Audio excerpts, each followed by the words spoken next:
Hi, I'm Tina LeBaron. I teach animation and interactive media, and I wanted to give a little background on our assignments, how I use technology, and really the rationale. Now, I teach, as said, animation and interactive media. We focus primarily on using technology to make digital art, a lot of software incorporations such as the Adobe and Autodesk suites.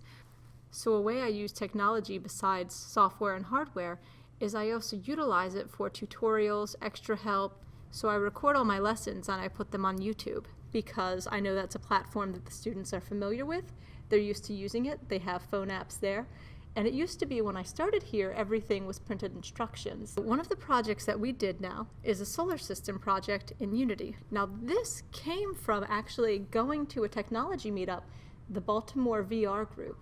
What they'd done is an interactive VR experience where you could explore the satellite. They also talked about how it was difficult for them to properly show scale. And so that was a problem we gave to our students. We said, how large would you like to make the sun in comparison to Mercury, Venus, Earth?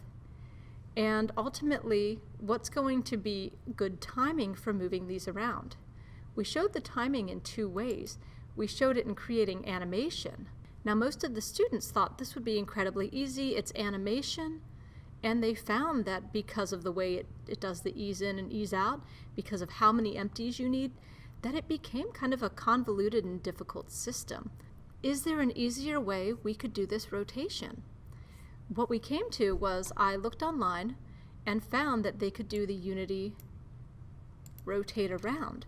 And what they found was that it was an incredibly simple code, and this was actually our introduction to coding.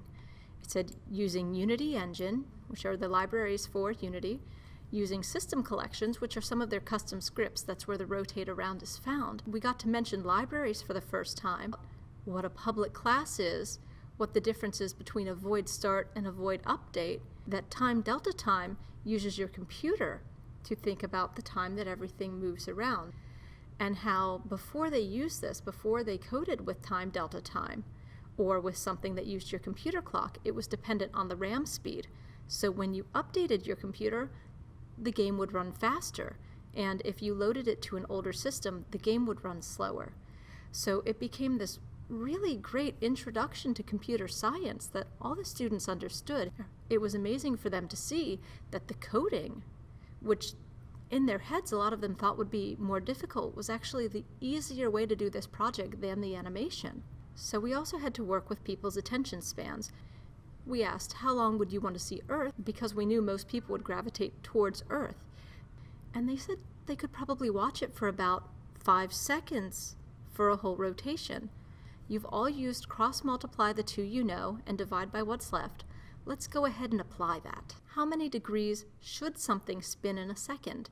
That's how we were able to explain the concept of integers versus floats without just lecturing to them. Once they created the aesthetic design of the entire project, we then took it to a VR station so that they could actually put a character in their solar system and navigate it in VR space, look around, and get a different sense of the scale. So not only was it more realistic and they were more immersed, they got to compare what a game or a simulation on a flat screen versus a virtual reality experience felt like. From here they can also look at simulation internships at NASA and the NSA.